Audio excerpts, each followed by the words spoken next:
REM, the one I love. This is spectacular. A retelling of Mughal-e-Azam, the legendary movie on stage. Feroz Abbas Khan, a man who I have tremendous respect for, is in studio. This is Good Morning Mumbai with Hrishi.K. Hi, wonderful to see you. The last time you were here, it was dinner with friends time, and I'm so glad to have you back in the show. Same here. I've been quite looking forward to actually talking to you. Lovely. Do you remember the first time you saw K. Asif's Mughal-e-Azam? And I believe, just to give a small prelude, you're the best person to do this, that Asif Saab himself got the idea for this out of the theatre. Yes. Talk to me about that. There's a play, Anarkali, which was written in 1922 by Imtiaz Ali Taj in Lahore. So he had read the play and perhaps seen the play. And that's where he got very inspired, and he wanted to actually make a film, realizing that a theatre has its own constraints in terms of staging it, and he wanted to really reimagine it on a huge scale. And if you realize that he actually attempted an Anarkali before that, and that had to be shelved, and then came Mughal-e-Azam later on. So it's got a sort of a long history before it realized. So he actually made a part of that. Inspired by that play, he did that film Anarkali, and because it was done for a producer who went away to Pakistan after the partition, and then quite a few actors from there actually passed away, so he had to do it again, the whole film, and then it became Mughal-e-Azam, and people say that he had to rework Mughal-e-Azam because the financiers who were there were Shapuji Palanji and Shapuji Mistry, and he was a great fan of Akbar. And he was a great fan of Prithviraj Kapoor, apparently. And I think those two things he had to fulfill. And that's why it's quite amazing. The story is about Anarkali, but the title is Mughal-e-Azam. Do you remember the first time you saw this wonderful cinematic spectacle? Yeah, I saw it actually when I was very young. And if you realize that I used to live in Dongri, and a predominantly Muslim locality, and it was always a ritual that during Eid time, Mughal-e-Azam used to get released, okay? So we all went for that, and I remember crying a lot because I think I was very sentimental, emotional, and I really felt very bad for Anarkali, the way she was treated, because I thought what she was just in love, that's all. And is this the price to be paid for love? Although they softened it in this story of Mughal-e-Azam, in the original, she's buried alive. But in this case, he pardons her and she goes away. But yet, I really cried a lot. It's a very young age, I think, watching movies and crying and being very affected. And this one, I remember, I was very, very affected. But that was my first impression. But it's only in 2004, I think, when the film was made in color. And we were performing Tumhari Amrita, myself, Shabana and Farooq. We were in Hyderabad. And as usual, it was released and there was great excitement and color. We were skeptical. So me and Shabana were really skeptical. But Farooq said, no, let's go. After all, it's still Mughal-e-Azam. We went. And really, even the fact that it was colored and, it took away for us that imagination. But we all loved it. And that was actually the time I thought about it, is that this actually looks like a theatre experience. It's got theatrical structure. And if ever I could get an opportunity to make a play out of that, it would be great. But that was it. I thought about it and left it there. Sophie B. Hawkins, damn, I wish I was your lover. Yes, Feroz Abbas Khan. More conversation right after this song. Sophie B. Hawkins on the playlist, and on the mic is Feroz Abbas Khan. He was telling me about the other side of Dongri life. The only side of Dongri life that I knew about was my brilliant friend S. Hussain Zaidi's novels. And the first time that Feroz Abbas Khan saw Mughal-e-Azam was in a beautiful theatre in Dongri. More conversation. Not in Dongri, near Dongri. This is Good Morning Mumbai with Hrishi.K. So near Dongri. So do you remember the name of the theatre? I actually, was it either Maratha Mandir or some of those other theatres? In Dongri, there is really no cinema hall. Correct, but closer to that place. And I think what has really happened with Dongri is that Dongri is much more, Bhindi Bazar Dongri is much more than the mafia. Correct, yeah. And I think it had some great poets, it had some great artists, and I think in this, hyper activity in Bollywood and wanting to eulogize mafia and have all these kind of characters, that you are associating Dongri as just being a place of the mafia, which actually isn't really true. It has everything. Beautiful. Mughal-e-Azam is on at the National Centre of Performing Arts, the NCPA at Tara Theatre, Feroz? No, it's at the Jamshed Bhabha. The Jamshed Bhabha. What a lovely chandelier in the middle of It's of quite the hall. royal in its own. Yes. At the Jamshed It's a beautiful Bhabha. experience to watch the play then. Tickets are available at Book My Show, is that That's right? And very few, let me Very be clear, because the first week is sold out. There are just very, very few seats available in the second half. And anyone who hasn't seen it, I don't want to pitch it, I don't want to sell it, but I really want that people who really want to see this play shouldn't wait any longer. Now, you told me about when you first got the idea or the vision in 2004 when you saw the coloured version of Mughal-e-Azam, K. Asif's Mughal-e-Azam again. How did you go about executing it? Were there any changes in the original screenplay? Did you have to doctor it? Did you have to change the dialogues, the telling of it at the writing level? Yeah, I think that though it had a structure in terms of its performance and everything like a play, it needed to be reimagined because it is for the stage. It needed to be cut because it's too long. And also there are things which cannot be put on stage. So it was restructured, reworked, and we added 2 songs and we deleted a few songs. So you could say that we added some memories and retained all the memories. Very beautifully put.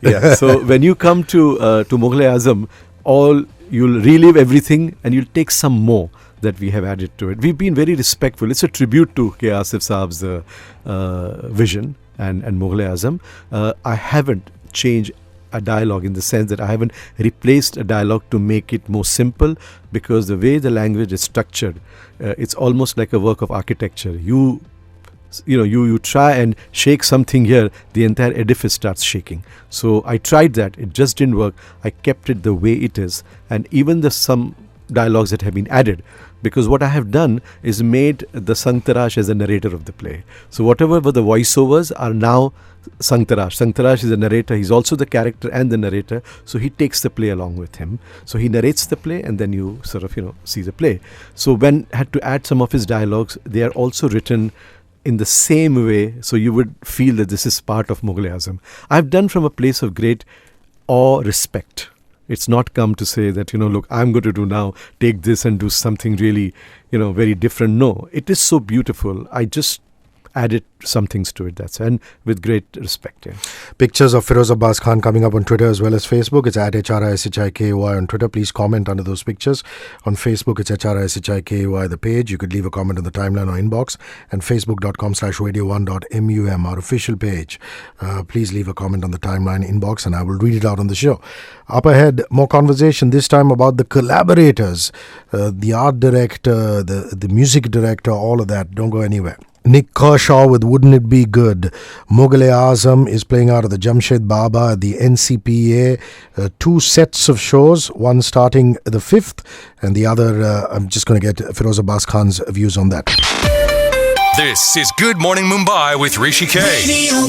So the first set, Feroz Bhai, is 5th to when? The first, it's actually from the 5th to the 15th. Okay. But we have the show from the 5th to the 8th. Mm-hmm. And then again, we start from the 12th to the 15th. 12th to the 15th. Yeah, so in total, we have about 12 shows. And unless you add a few. and the first half, that's from the 5th to the 8th, we are sold out. We have just very few seats available from the 12th to the 15th. Yeah. Okay, now let's come to collaborators. I mean, to take this vision to the next level, or for it to inspire awe the way the original movie did, you needed the right people. So, who's done costumes? Who's done music? And who's done your set design, your art direction?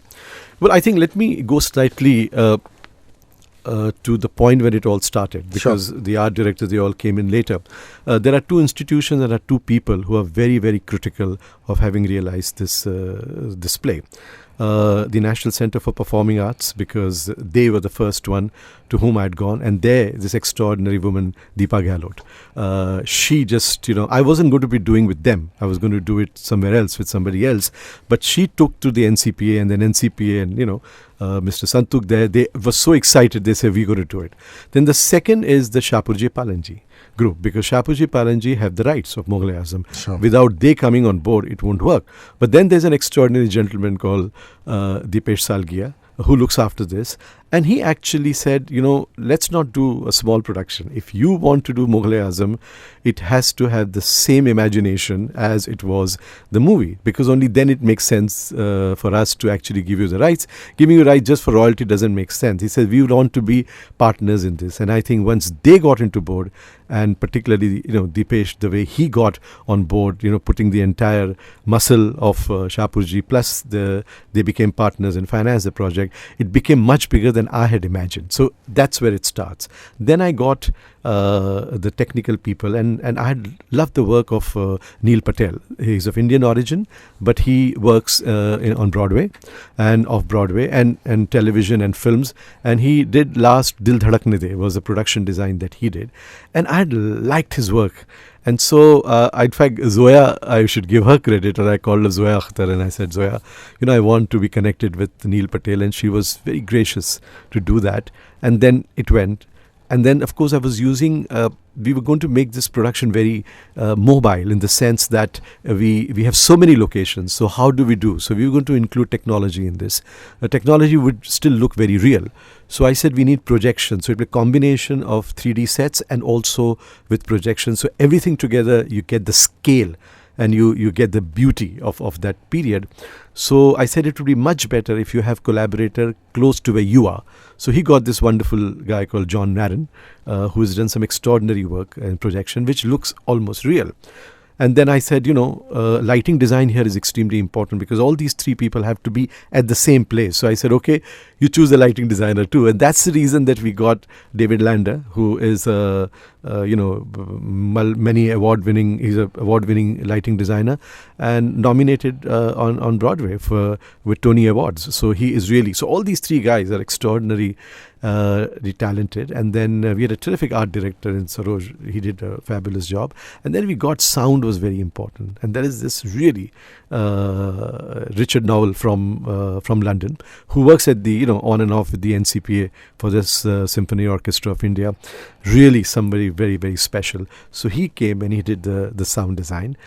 So that's how we got a whole lot of wonderful collaborators, and then of course two extraordinary talented people. I mean, their work stands out.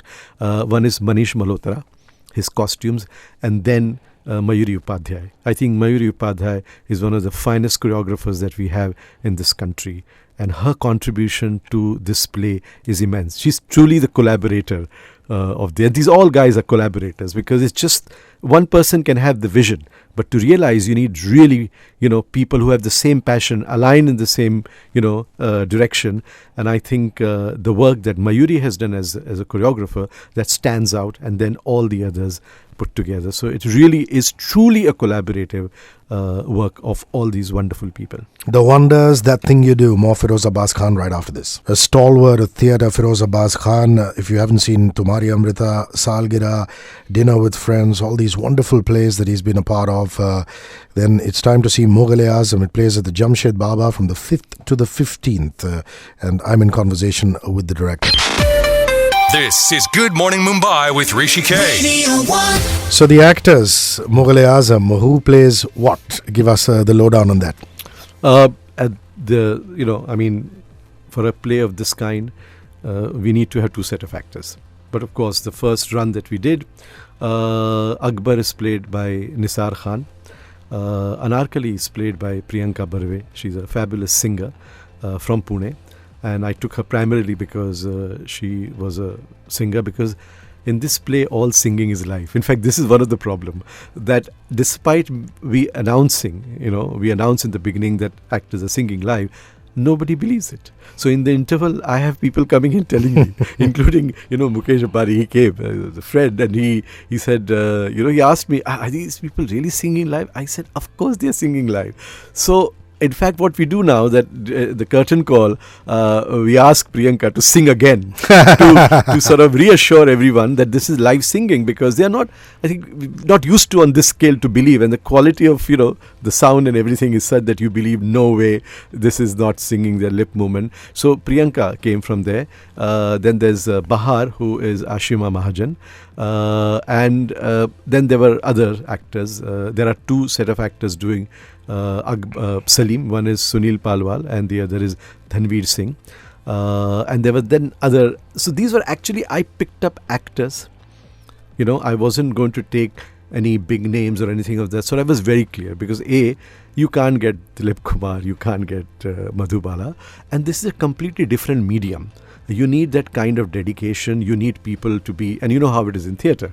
And in our case, if you call at 8 o'clock, you're 8:05, the doors are closed on you. Now, in fact, there were some of them who came. Okay, I won't name names. They came and they wanted to be part of this whole thing. But a lot of people believe is that people are very excited with the result, but they don't seem to understand that result is due to a process. So they want to cut out that process, and they want to say, okay, you know what, I'll just land up. It doesn't work like that in theatre. You got to really work very hard. So this one came and after some time realized this kind of discipline and regimen is not, suiting their temperament, and they quit. So quite a few left, and it was very good because we had to do that. We were very clear. We needed to take dedicated actors, come in the morning, work very hard. And we were all very sure that the play Mughal-e-Azam is much bigger than anything else. So, and we were doing in a completely different medium. So all these actors, the main actors, they are not that well known, but they are all extremely hardworking, very professional, and they really put everything into this play. And that's how it came about. Feroz Abbas Khan in studio with me. Don't go anywhere. Messages and back. In sync, I want you back. Feroz Abbas Khan is in studio. I remember the first time I saw Tumhari Amrita and I backed it up with Gandhi Virudh Gandhi, Gandhi versus Gandhi. I said, I have to meet this man. And here I am, face to face with him, in conversation with a labour of love called Mughal-e-Azam, which plays at the Jamshed Baba. This is Good Morning Mumbai with Hrishi.K. Now, this play is bound to have comparisons all the time with the movie. I mean, try as hard as you might to avoid it. The Sheesh Mahal, and in particular, Madhubala's dancing and Pyar Kiya To Darna Kya, all those things. What have you done to give it credibility on stage? I think the comparisons are obvious, and I think they were more before the play started. I think that part is over now, because the audience verdict is that this is it's the same thing in a new medium and a new experience.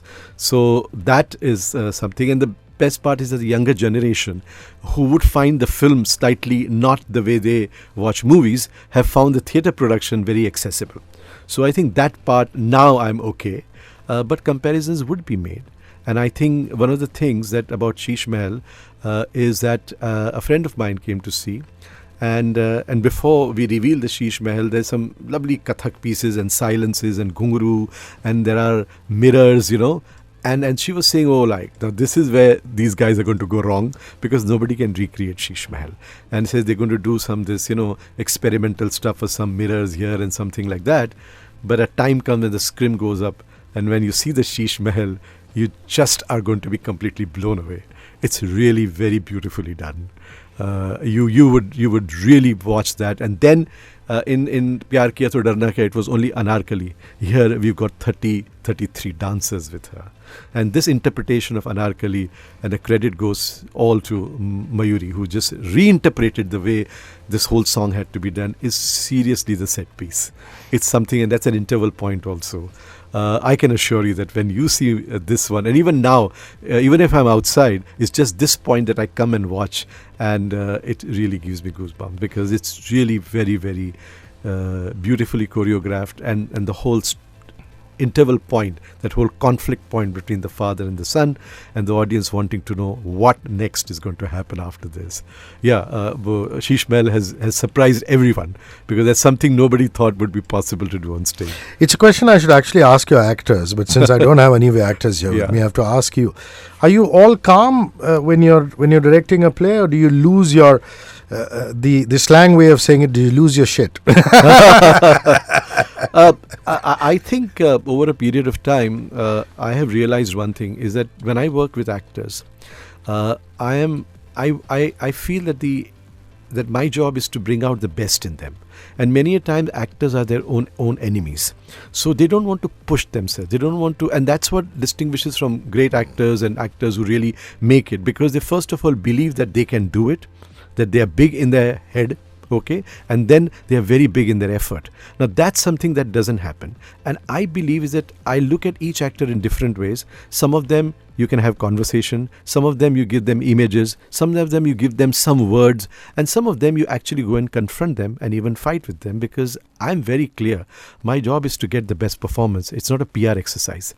They can call me their enemy for life, but if they remember the best performance they've given me, or given it not to me, I mean if they're given to the play, then I feel my job is done. So yes, and an actor, if I realize, is not giving what the play wants, it's not about what I want. If the play demands, I'm going to go to any extent, and I do that. So if you call it losing my shit, I think it's slightly more than that, and that stings for a long time. So it's that kind of, it's my job, and but there is never personal. I'm very clear is that I will never cross that line to make it personal. I will fight for the play to the last. I will not give up. A last leg of conversation with Feroz Abbas Khan. It's Seal and Killer. Seal with Killer, an epoch-making theatre man in studio, from All the Best in Salgira in the early days to Salesman Ramlal and Gandhi Virudh Gandhi and eventually Tumhari Amrita. Now Feroz Abbas Khan returns to the Mumbai stage with Mughal-e-Azam. This is Good Morning Mumbai with Hrishi.K. Now it's obvious that you wanted to create something larger than life, keep the fantasy going, but at the same time, you had to contend with a script and a movie which is based on multiple locations. How have you tackled that? Is it technology? The technology would still look very real. So I said we need projection. So it will be a combination of 3D sets and also with projection. So everything together, you get the scale and you get the beauty of that period. So I said it would be much better if you have collaborator close to where you are. So he got this wonderful guy called John Narron, who has done some extraordinary work in projection, which looks almost real. And then I said, lighting design here is extremely important, because all these three people have to be at the same place. So I said, okay, you choose a lighting designer too. And that's the reason that we got David Lander, who is many award-winning, he's an award-winning lighting designer and nominated on Broadway with Tony Awards. So he is really, so all these three guys are extraordinary, talented. And then we had a terrific art director in Saroj. He did a fabulous job. And then we got sound was very important. And there is this really Richard Nowell from London, who works at the on and off with the NCPA for this Symphony Orchestra of India. Really somebody very, very special. So he came and he did the sound design. So that's how we got a whole lot of wonderful collaborators, and then of course two extraordinary talented people. I mean, their work stands out.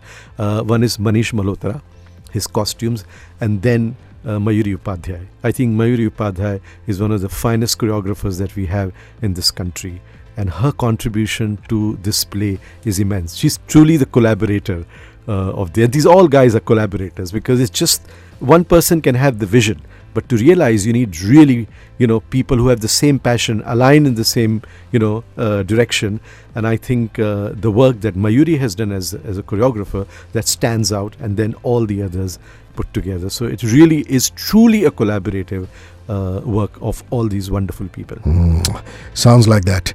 Gonna say bye-bye to Feroz Abbas Khan. Abba here, don't go anywhere. My name's Hrishi.K. Messages and back. Michael Jackson, Justin Timberlake, Love Never Felt So Good. For those of you who've tuned in late, fret not. There is a small video on Facebook that's going to go up of Feroz Abbas Khan talking, so you can do a bit of a catch-up there. A last leg of conversation with the celebrated theatre director. Actually, theatre is not the only thing he's done. This is Good Morning Mumbai with Hrishi.K. I was going to ask you, no more cinema? I mean, after the movie with Anupam? Not Anupam, no. That was a film with Anil. With Anil, sorry. As a producer. Yeah. Anil as a producer. Yeah. Gandhi, my father. I did do another film called Dekh Tamasha Dekh. And, I don't know about that. Yeah. Well, unfortunately, not many people know about it.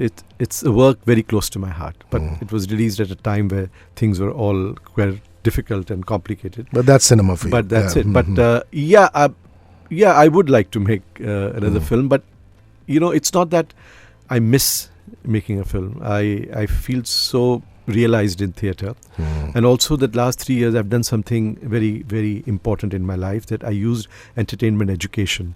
I was involved with a work of entertainment education called Main Kuch Bhi Kar Sakti Hoon, and it was used for family planning. It was used for behavior change through women empowerment, and that work is now very celebrated around the world as a great example of using entertainment education for behavior change.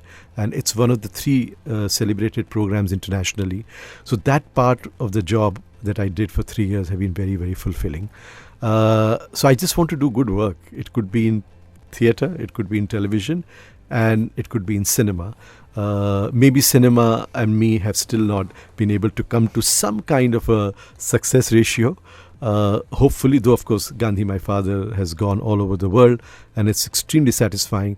But I feel that now a time has come for me to do another film, and I feel the urge. I think after Mughal-e-Azam, I would rather not do a play immediately as such, a big production, but do a big film. And I think that's where I'm going to go. Fair enough. And a play that has left an indelible impact on me. Also because I've seen it in multiple locations. I've seen it in multiple cities. I remember seeing it in Lucknow with our mutual friend Roshan Abbas, then seeing it in Delhi, seeing it in Mumbai at a couple of venues. Yeah. And each time I found new nuances of the play that I hadn't discovered earlier. Yeah. And there is going to be a comeback. It's what, 25 years of Tumhari Amrita? On 27th of February 2017, it would be 25 years of Tumhari Amrita. Wow. And I thought that the best way to give a tribute to this play is to do the play again. It was difficult, for a long time for me to even think about doing it without Farooq Saab. In fact, the first time after he passed away, I went backstage with my play, dinner with friends, and I just kept weeping because I missed him.